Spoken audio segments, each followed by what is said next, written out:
नमस्कार दोस्तों, आप क्राइम तक देख रहे हैं। बात करते हैं एक और कांड की जो आरोप लगा है गोल्डी बरार पर और रोहित गोदारा पर। दरअसल अमेरिका में एक हत्या हुई, जिसकी हत्या हुई वो ड्रग लॉर्ड है। उसका नाम है सुनील यादव। ड्रग्स के कई सारे केस थे। यूएई में पहले अपना ड्रग्स कारोबार करता था, उसके बाद वहां से अमेरिका भाग गया था।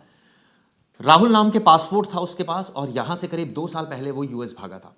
ये बताते हैं कि गुजरात में जो ड्रग्स मिली थी उसमें भी उसका नाम सामने आता था। अब ऐसे में उसकी हत्या हो गई है और फिर वही यानी कि रिस्पॉन्सिबिलिटी जो क्लेम की है, यानी कि जिम्मेदारी ली है, वो ली है रोहित गोदारा ने और साथ में गोल्डी बरार ने। यानी कि अब नेटवर्क फैल गया है। अभी तक तो माना जा रहा था कनाडा तक था, लेकिन अब तो यूएसए में भी। चिराग जी, पहले मैं ना वो करता था, मतलब हम खिंचाई करते थे कि यहाँ की पुलिस क्या कर रही है, यहाँ इन्वेस्टिगेशन एजेंसी क्या कर रही है, इनका नेटवर्क इतना बड़ा हो गया। शॉकिंग तब लगता है कि ये यूएसए में भी बैठे एक गैंगस्टर को ये मरवा रहे हैं। मतलब ये अपने आप में शॉकिंग है कि हम जहाँ के इतने कसीदे पढ़ते हैं कि वहाँ की पुलिस स्ट्रांग है, वहाँ की एजेंसी स्ट्रांग है, वहाँ भी ये खुल के काम कर रहे हैं। अब एक तरह से कहा जाए कि लॉरेंस गैंग की जो पकड़ है वो यूएस में भी बहुत अच्छी हो गई है, क्योंकि इनके शूटर्स वहाँ भी एक्टिव हैं। ये अपने आप पता ही क्यों मरवाया इसको। इनके एक दोस्त थे, मतलब ये रोहित गोदारा और गोल्डी बरार का एक दोस्त था, जिसका एनकाउंटर कुछ दिन पहले पंजाब में हुआ था। ऐसा कहा, हाँ, अंकित का एनकाउंटर कुछ दिन पहले पुलिस ने किया था, पंजाब पुलिस ने। तो कहा, ये लोगों ने, रोहित गोदारा ने अपने पोस्ट में लिखा है कि पुलिस को मुखबिरी इसने की थी यूएस में बैठ के, और पुलिस इसी ने मिलके मरवाया हमारे आदमी को, हमने उसका बदला लिया है। मतलब अब इंफॉर्मेशन तो या तो पुलिस से लीक हो रही है, अगर सच में पुलिस से मुखबरी की है तो किसी और पुलिस वाले ने बताया कि वो आदमी फलाना फलाना मुखबरी कर रहा था।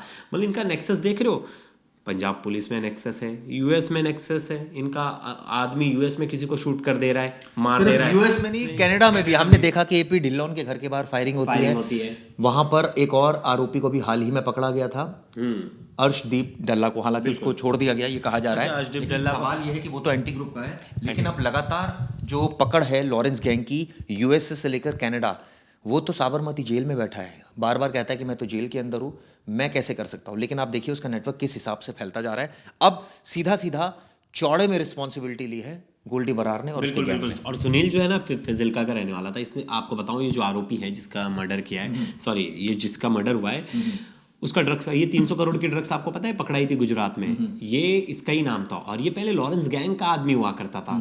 ये पंजाब में इसका गैंग एक्टिव हो गया, और क्या हो गया चिराग जी, जो लॉरेंस गैंग है और ये गैंग है ना, 2 गुटों में बढ़ गया।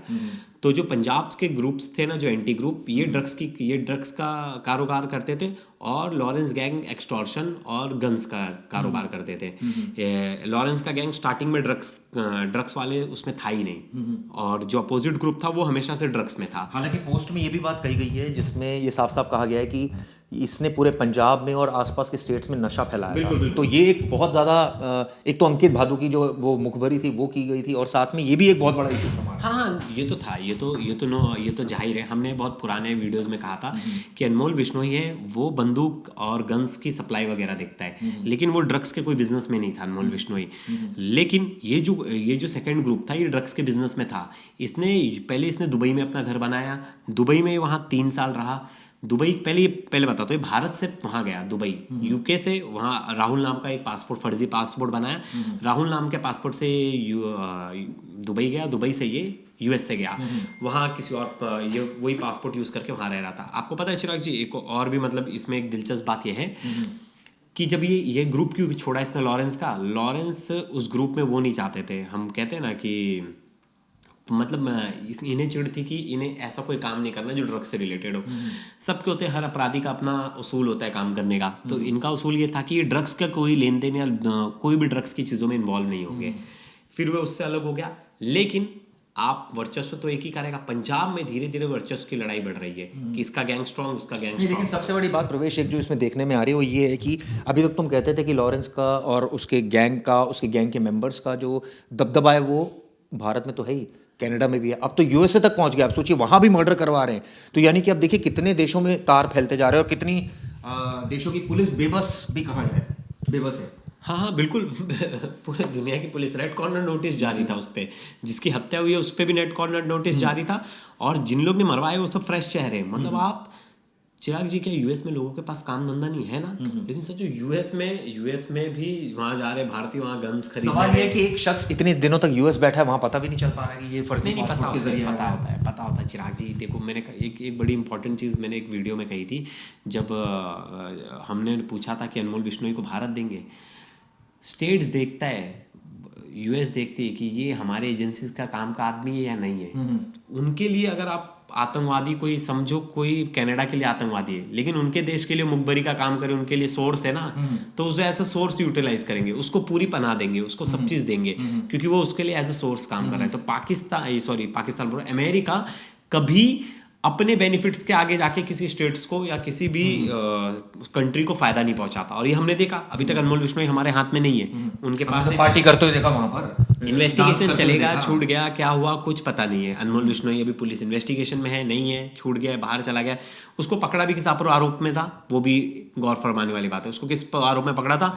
फर्जी वीजा लेने के लिए उसने फर्जी डॉक्यूमेंटेशन किया था, उस आरोप में पकड़ा था। उसे किसी गैंग वॉर, इसे किसी ऐसी चीज में नहीं पकड़ा था, उसमें सजा थोड़ी सी। भारत सरकार ने तो बताया है ना, अनमोल बिश्नोई के खिलाफ एनआईए ने हाल ही में 15 लाख का जो इनाम भी घोषित किया था। ये बताया कि भाई ये हमारा वांटेड है, हमने सबूत दिए अमेरिका को। इसके बाद अब अमेरिका में ये घटना हो रही है, इसमें भी अब ये क्लियर कट है कि भाई ऑब्वियसली यूएस गवर्नमेंट भी तो मांगेगी ना डिटेल्स के, भाई अगर आपके पास कोई इन्फॉर्मेशन है तो हमें बिल्कुल मांगेगी, और वो तो देना ही है इनको, बिना उसके तो होगा नहीं। लेकिन वहां ट्रायल चलेगा। देखिए, आप एक और चीज समझिए, अब वो भारत को नहीं सौंपेंगे।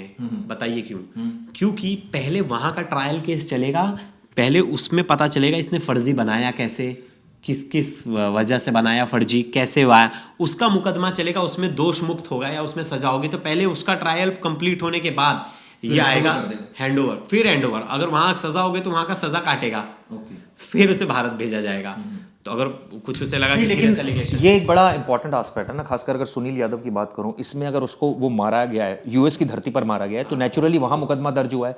अब वहां की जांच में वो तो इंडियन गवर्नमेंट से सहयोग ही मांगेंगे ना, क्योंकि यहाँ के क्रिमिनल्स हैं, वो इस तरह की पोस्ट कर रहे हैं। इंडियन एजेंसीज के लिए आपको बताऊं तो ये तो उनके लिए अच्छी बात है, उनके लिए हिसाब से तो अच्छा है, क्रिमिनल ही मर रहा है। हमारे देश में तो नहीं मर रहा है, क्रिमिनल ही मर रहा है।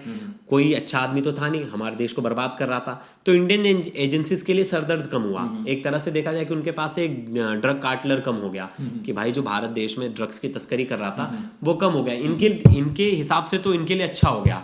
कोई भी गैंगस्टर आपस में मर कटते हैं, तो ये तो एजेंसी। कई बार हम देखते हैं इस तरह के आरोप एजेंसीज पे भी लगते हैं कि कई मुखबरी किसी की, मान लीजिए कोई गैंगस्टर ने, कई बार हमने केसेस में देखा है कि गैंगस्टर ही मुखबरी कर देते कि वो वहां बैठा है, करते ना कंपटीशन होता है। समझिए, 2 लोग वांटेड हैं, अब मुझे पता है कि ये बंदा यहाँ है, मेरा उससे दुश्मनी वांटेड है, तो पुलिस को देखिए, पुलिस और एजेंसीज को क्या चाहिए? वो आरोपी को पकड़ना है। हाँ, तो उनकी कोई भी हेल्प कर रहा हो, लेते हैं हेल्प, उसमें कोई नहीं। अगर फ़ोन करके कोई किसी एजेंसीज में फ़ोन कर दिया, किसी ने सीबीआई में फ़ोन कर दिया, किसी ने क्राइम ब्रांच में फ़ोन कर दिया और बोला कि ये अपराधी आप जो वांटेड है यहाँ बैठा है, तो पुलिस जाके वहाँ परफेक्ट रेड कर लेती है। उनको तो उस अपराधी से मतलब होता है, कौन मुखबरी कर रहा है उससे उनका कोई लेना देना नहीं होता। और क्या लगता है आपको, जेल में बैठे जितने जितने बिग शॉट्स हैं, जो कहा जाता है बड़े बड़े क्रिमिनल्स हैं, क्या ये पुलिस को मुखबरी नहीं करते अंदर बैठ के? सब यही करते हैं। आप जितने भी बड़े क्रिमिनल्स को देख लो, काम ही यही होता है मुखबरी का। तभी तो आप इतने दिन सर्वाइव कर जाते हो, नहीं तो पुलिस तो कब का ढूंढती है मौका कि आप कब भागने की कोशिश करो, आपके पैर में गोली लग जाए। आप देख लो, यूपी में ही देख लो। तो ये तो है, लेकिन आप देखो चिराग जी, इनका नेटवर्क कितना स्ट्रांग हो गया है। मुझे ऐसा लगता है अगर थोड़े दिन में अगर नहीं संभाला जाएगा तो सिचुएशन बहुत हाथ से बाहर निकल जाएगी। फिर आप इनके नेटवर्क को रोक भी नहीं सकते। आप उनको जेल में रखे रखो, जेल से उन्होंने नेटवर्क चलाएंगे, कुछ नहीं कर सकते आप अनमोल बिश्नोई को कल को ला भी दिया इन्होंने भारत में, करोगे क्या? उसे जेल में रखोगे? जेल से तो बैठ के खुद ही नेटवर्क चला रहा है लॉरेंस बिश्नोई, क्या करें?